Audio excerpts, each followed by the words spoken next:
If you could ask God one thing, and that God guaranteed it would be answered, what would you ask for?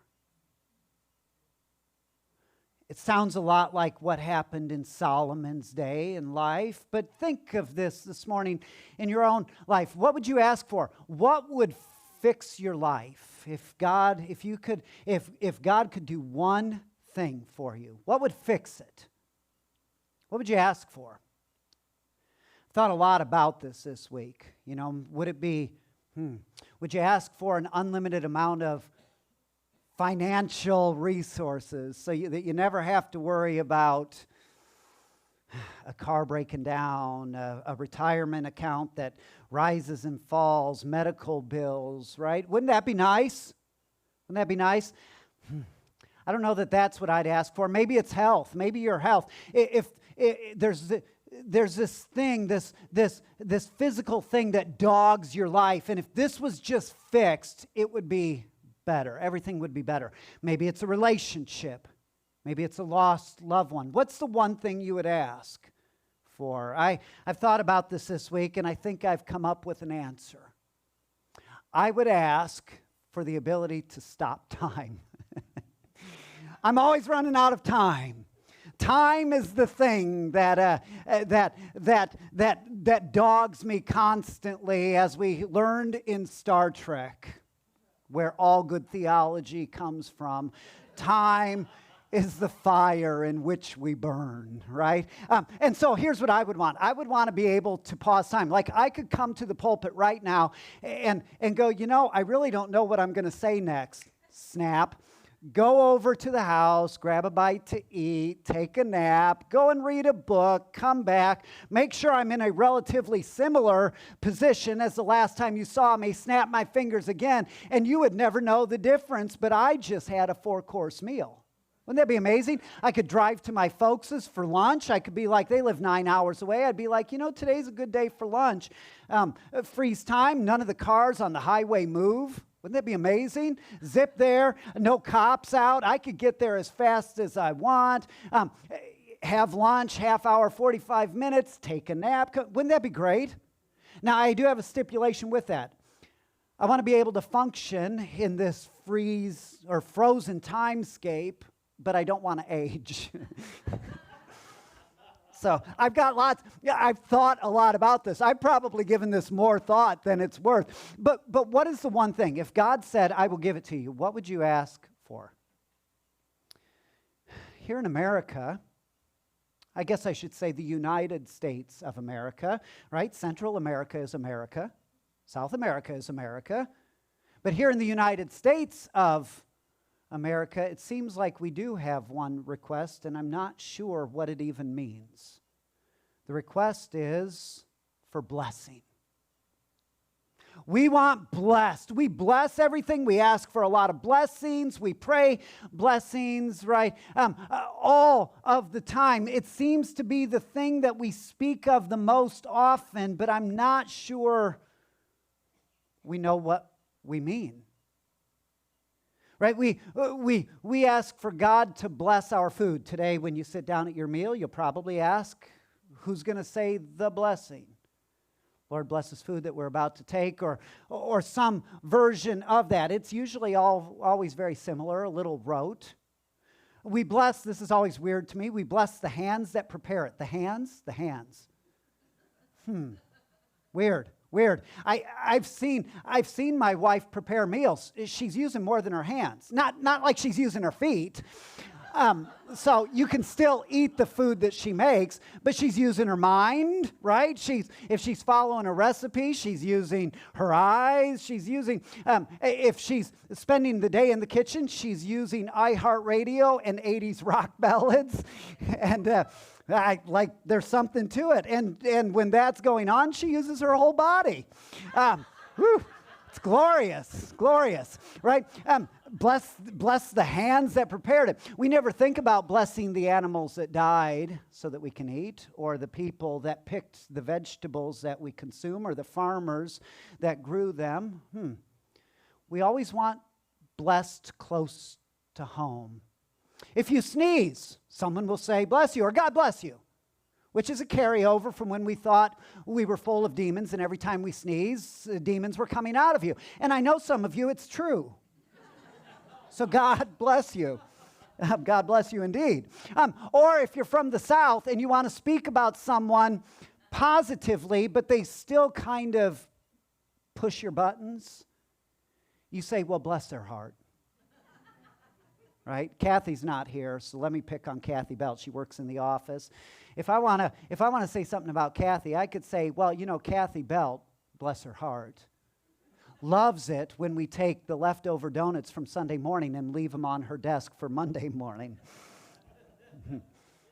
And of course, the most common phrase we hear, preachers, politicians, newscasters alike, God bless America. If you've ever left the United States of America and been to a different country, maybe one that doesn't match our economic stability or instability, maybe one that doesn't have the resources that we have or the leadership that we have as much as we like or dislike it. If you go to that country and you come back, at some point, I've traveled with some of you, at some point this will happen. You will say something like, we are so blessed. It happens. And you feel guilty coming back sometimes into this. But how quickly it wears off. So what do we mean when we say, God bless us. God bless us. God bless America, land that I love. Stand beside her and guide her through the night with the light from above. What do we mean when we say these things and when we sing these things? And here's what it seems like we mean. We think blessing is stuff.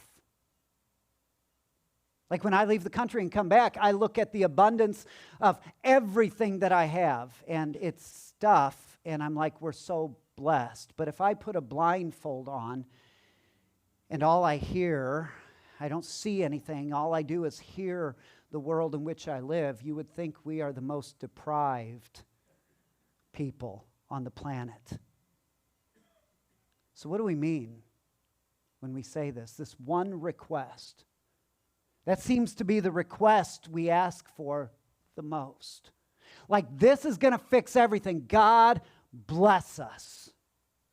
Like, it's going to fix everything. I don't even think we know what we're saying. And I think we send it out there as some kind of magic juju more than an actual prayer. It's a nice phrase, and it sounds good and pretty in our ears, and it sounds pious. But do the blessings of America reflect the blessing of our lives? Here we are on the eve of our 247th anniversary or birthday or whatever it is, and I look through Scripture and I find an American archetype in Jacob.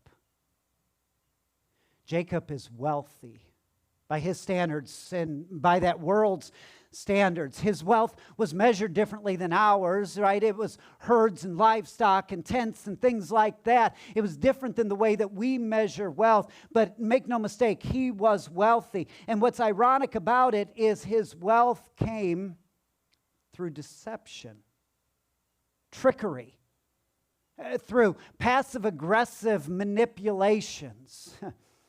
I mean, that's his name, Jacob. Jacob literally means, or metaphorically means, before we get to the literal, everyone says literal, and they say that literally all the time, and they literally don't know what they're saying. So before we get to the literal translation, the metaphorical is that this word means deceiver, trickster, manipulator. The literal translation means to grasp the heel. Because Jacob was born the younger of twins. Esau, his older brother, breached the womb first, and Jacob came out grasping the heel. That, but I've pulled calves, and I thought that would be a nice thing if that's the way it happened. You know, just hang on, and here comes two. But I don't know. That's why I'm a preacher and not a delivery doctor or anything else. But he came out grasping the heel, so they named him Jacob. But Jacob in that culture had a broader meaning. It had an implied meaning, deceiver, trickster. Why would a parent name a child that. Of course, they named it because of the circumstances, and the implication of it is Jacob is so low, he has to reach up to grab a heel. Right? He's a trickster. He's a deceiver. And is this how Jacob was born? Probably not, but it's what he became. You see, there's a name. We sang this earlier. He knows my name. There's a name, a sense of ourself that we have inherited by being born into brokenness and sin. We have inherited it. A fallen creation, a broken world, and this world names us things, not always good things, very rarely good things. It teaches us our worth based upon human standards, and what happens is as we are reared in this brokenness, we begin to become the thing that society names us. We become the thing that we don't want to be. So Jacob came out grasping his brother's heel, but he became the one who was always reaching up to try to bring down the people around him, whether it was his brother or his father-in-law, or even his father himself. I know we're skipping a generation in the story we've been telling. We started with Abraham. We briefly spoke about Isaac, but Isaac in his birth, not Isaac as the man that he would become. And we talked about Ishmael. We skip now. Jacob is Isaac's son. Right? So Abraham is Jacob's grandfather. And so here's where the story leaves us. And Jacob has made his life out of manipulating the circumstances around him. Now, make no mistake, some of you will say, yeah, but Esau was an idiot. He was. He was. If you know the story, he traded a birthright for a bowl of soup because he was hangry. It's what it boiled down to. And was Esau the brightest bulb in the package? Well, no. But Jacob took advantage of that. He tricked his father. Esau was the elder brother. Esau should have gotten a blessing from his father, a patriarchal blessing. But Jacob dressed up. Imagine Jacob. Jacob looks a lot like me, I imagine. Pasty-skinned, skinny, mama's boy, right? Pathetic, conniving. He doesn't have physical strength. He has words, and he'll destroy you with words. Esau, he's big, he's hairy, red skin, red beard, big old red arms, hairy arms. So when Jacob comes into his father to manipulate the blessing out of his father, he puts animal skin on his arms, and he wears Esau's clothes because Isaac is growing in his age, is growing dim of sight. And he says, your voice doesn't match, but the smell of you is right. The feel of you is right. Even the food you've prepared, it's gamey and wild like Esau would prepare. He tricked him. Esau now is going to kill Jacob. So Jacob runs. His mama, did I mention mama's boy? His mama says, hey, I've got a brother in my homeland. Go there. And you might end up on the Jerry Springer show because he also has daughters. You know, I'm my own grandpa. This was his uncle, and he ended up marrying his cousins, essentially. I'm sure there was craziness in that family we don't want to know about. But I will say, Genesis is kind of the redneck Bible. It really is. It's like there's so much going on there that should go on a Springer show. So all of that. So he runs to Laban, his uncle, who had become his father-in-law. He marries not one of his daughters, but two. And they're not the best of friends. The house is divided. Kids are happening. Lots of kids. Oh, lots of kids by one wife, but not as many by the other. Right? There's this messy story. And along the way, Jacob the deceiver lives up to his name once again, and he hatches some scheme to, profit at his father-in-law's expense. I don't quite understand it. There was breeding practices involved. It's a little weird to read. But the point of the story is not what happened, but why it happened. Jacob, again, was living up to his name. Laban even says at one point, "You have taken my wealth from me." And so Jacob one night gets up and leaves quietly. Or at least without his father-in-law knowing. And it actually says that Jacob Jacobed his father-in-law. He tricked him. And he takes his wives, he takes his kids, he takes his tents, his possessions, his herds, and he runs from the land. Laban comes and overtakes him, catches up to him. He says, "Why did you leave? You took my daughters away from me. You took my grandkids away from me. You took my wealth away from me." There's a whole nother weird story about house gods that he took from him. That one we're not getting into. It's the manipulative ploy all over again. So here's what happens.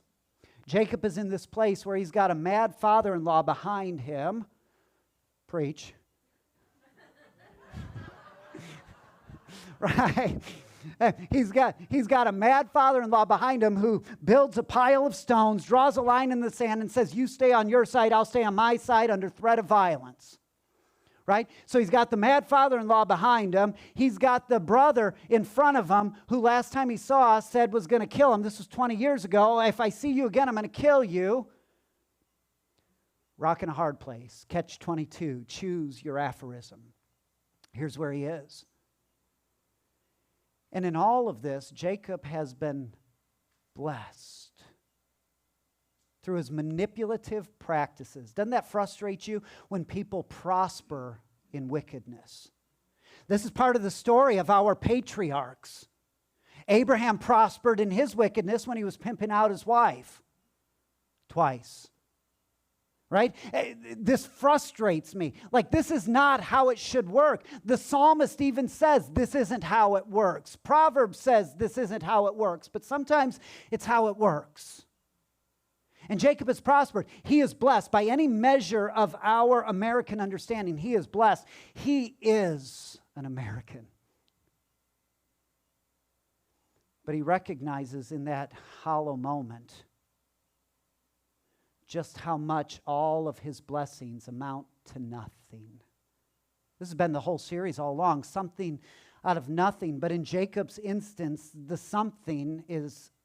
nothing is everything. And we get to these points in our lives, don't we, where we look around and we go, all of this adds up. All of this stuff, I've got it all. I've got it, and there's this, and there's that, and I've got this thing and that thing, and I've got all of the things. And if you look at me, I look blessed. But when you sit down and you do that deep, reflective, personal tally, you go, and it all doesn't amount to anything at all. You see, the everything becomes kind of nothing. And we find ourselves in this hollow, empty place. This is where Jacob is. He comes to a river, Jabbok, the fords of Jabbok, and there he is on the edge, and he's got to get all of his possessions across. It probably was an ordeal. It takes a lot to cross over herds and houses and everything else. And so he spent the time. He gets everyone across, and rather than joining them on the other side, I'm going to imagine myself in the story. Rather than joining them on the other side, there's a sense where you get reading this, he just says, "I've got to be alone. Just leave me alone." You ever been there? All this stuff, and just leave me alone. So there he is. Everything that he's been blessed with is on the other shore, and now here he is alone on the shore. I think Jacob's wrestling began even before the man showed up. Whenever you wrestle with yourself, you are wrestling with God as well. God always shows up. Here is poor Jacob. And I say poor Jacob, and I mean that not in a material sense. I mean that in a depraved sense. Poor Jacob, and he's wrestling. He's alone. It's frustrating. I can't go backward. I can't go forward.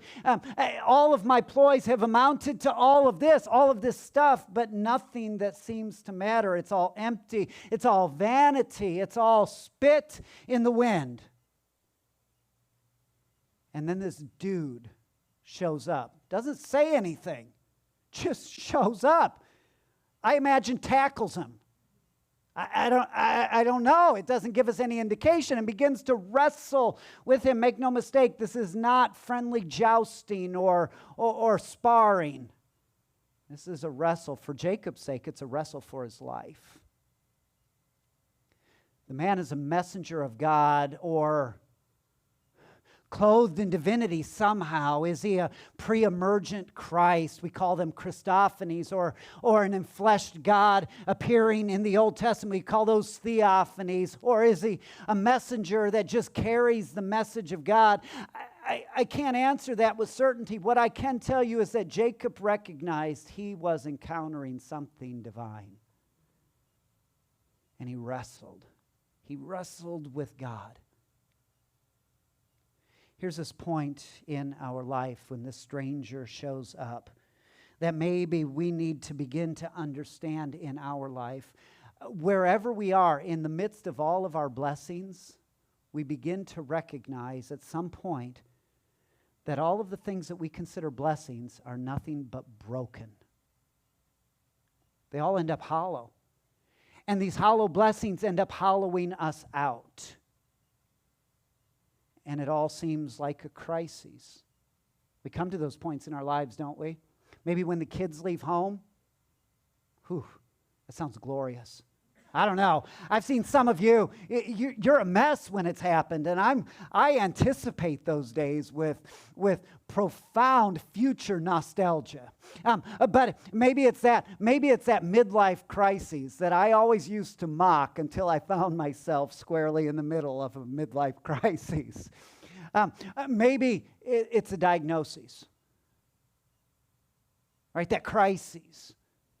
That diagnosis that makes you balance everything in your life. And all of a sudden that diagnosis comes and you recognize what's of value and what's not.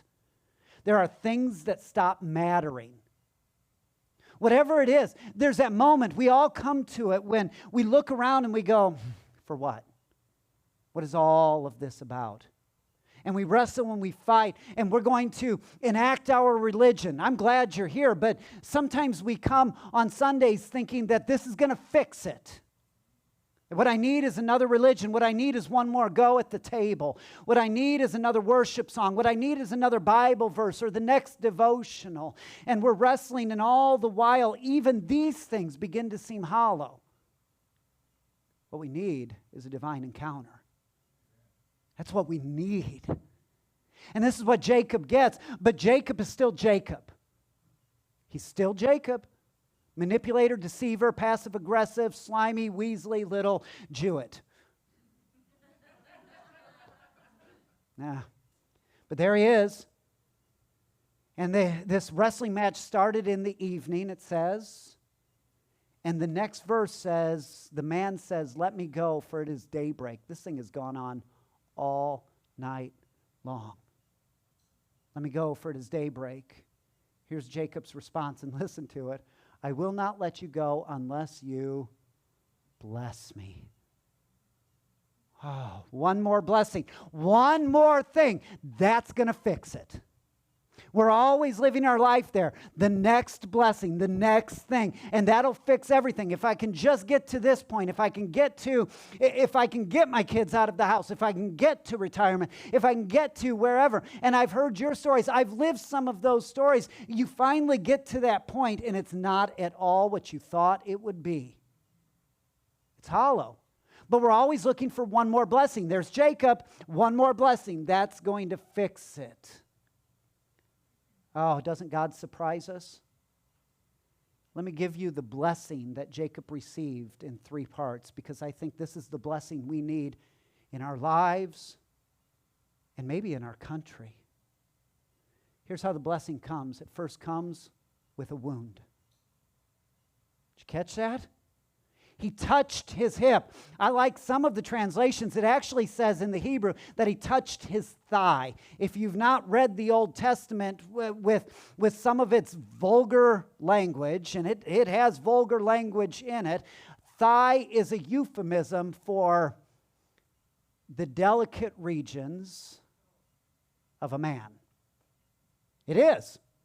Go to the blessing of Joseph at the end of Joseph's life, where he's blessing, when Jacob is blessing Joseph's children. Esau, I'm in two different stories. Manasseh and Ephraim, right? He's blessing them. He says, come and put your hand under my thigh and receive this blessing. No, it's a blessing for posterity. It was not his thigh that they placed their hands under. Some commentators suggested that, and I think this has some merit to it, that Jacob received a severe blow to his manhood. And some of us need a blow like that. God begins in the blessing by wounding. But notice what God is wounding. He's wounding Jacob. He's wounding the old man. He's wounding that character. He's wounding the person that he should have never been, never become. You see, God comes like a surgeon, and the wound that a surgeon supplies is painful, yes, but it's meant to heal. It's meant to bring healing. Does it hurt? Well, yeah, we don't want a God that hurts, but sometimes cutting it out hurts. Always cutting it out hurts. The blessing begins in the wound. We want God to bless us without wounds, and God says, no, my blessing begins in the wound, because there is a part of you that has so been ensnared by this sin and this brokenness in your life that nature needs wounded in order to be destroyed. But no, God is not destroying you. He's destroying that old man. This is where it begins. God's blessing begins in the wound. Isn't that an odd prayer of blessing for us? Bless me, O God. I guarantee when you prayed that, you did not mean, punch me in the groin, O God. I guarantee you didn't mean that.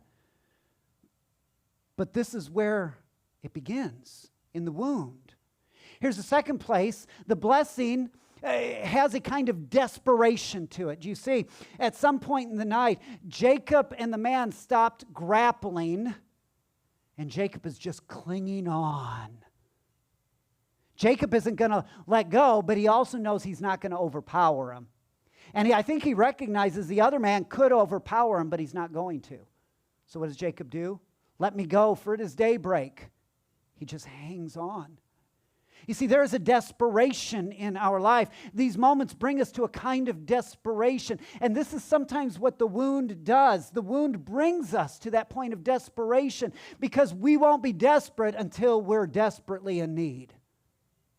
As long as we think we can manipulate our way out, power our way through, or strategically make our plans happen, we will never see the light of the new day. We need wounded so that we become desperate. This is part of the blessing. Are you desperate today? I admit there has been seasons in my life when I've become the opposite of desperate, very self-serving. And actually, I find myself falling prey to that on a regular basis. I pray that the blessing of God would wound me in a way that makes me desperate for only what God can do. So the blessing begins with the wound. It moves into the desperation, and then it culminates in a new name. Here's Jacob. That's that old man. That's the identity he's had all along. The identity he inherited is the person he became. He lived into it, just like we do. And finally, the man speaks and says, when Jacob says, bless me, the man says, what is your name? Isn't that a weird question? Jacob says, bless me. He says, well, what's your name? Can you hear Jacob's despair, embarrassment? I'm Jacob. You see, when you encounter the divine, you encounter yourself with truth. You're laid bare, you're exposed. And there's a point in our lives where we admit, yep, that's who I am. I sure don't like it, but that's who I am. The man says, no longer will you be Jacob, but now you are Israel. No longer will you be trickster, manipulator, deceiver. Now you are Israel. Israel means to wrestle with God, to grapple with God.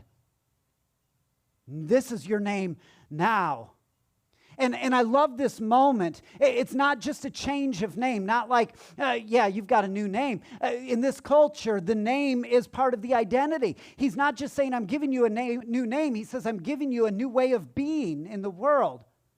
Wouldn't it be amazing if we could read the rest of the story and go, wow, look, Jacob stopped being Jacob from that moment on, and he was only ever Israel the rest of his life. Well, that's not really what happened. He still had Jacob moments.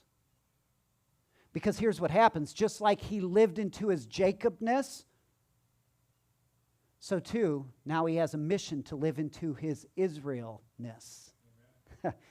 You see, there's a moment. There is a moment. There's a place at that ford of Jabbok. There is the wrestle. There is the struggle. There is the wound. There is the desperation. There is the new name. But then after that, there is a life to be lived. And we're living into the identity we receive. We would say it's a crisis. Well, it was a crisis. When some stranger tackles you, when you're just trying to be alone, that's a crisis. There was a crisis, and there was something new that happened, but that new didn't stop on that day. It became something in him that he grew into. This is how we are with our life and our faith as well. We become something that we spend the rest of our lives becoming. We get this whole story all in these moments. And so there is a new life that comes out of this. It's kind of a kind of death to Jacob and a kind of new life to Israel. And notice what happens as the sun is rising on this new day. Jacob is walking with a limp. It begs a question for us today. Church, how's your walk? Can you imagine how it was with Jacob? When someone came up to him and said, hey, why you gimping around like that? What happened? He says, let me tell you a story. Can you imagine? This is the way we are to live our lives. Explain to me that walk, that limp that you've got. Oh, yeah, that hurt. But let me tell you this story. You see, there was this night and I encountered God, and everything changed. So here it is. God bless America. God bless me. God bless our family. God bless the food. God bless you when you sneeze. God bless. When we say that, part of what we're meaning is, God wound this old man in me. God make me desperate so that I have nowhere to go but you. And God make me new. The stuff, send the stuff down the river. But God, right there on the fords of Jabbok, give me God. You see, there is a great biblical word that explains exactly what I'm trying to say. The word is sanctification. It is a thoroughly biblical concept. And it's this idea that in our lives we have wrestled externally with everything around us, everyone around us. We have manipulated our ways through. We've even tried with our religion to rid ourselves of this identity. But instead, we keep coming to the table. We keep coming to the Word. We keep going about our lives, even with our religious practices. And all they do is reinforce just how empty I feel on the inside. But there's this point that comes when all of it, we've got to push it all away, all aside, and all we have left is God. And in that desperate moment, He shows up. And what has been an external struggle now becomes an internal victory. A new name. Doesn't mean the world around you instantly changes, no. But it does mean that your walk in it changes dramatically. That there can be a kind of freedom, a freedom where I don't have to fear my father-in-law. I don't have to fear my brother. All I have to do is fear God, the God that wounds, but also the God that heals. And I can live in that freedom as a new person.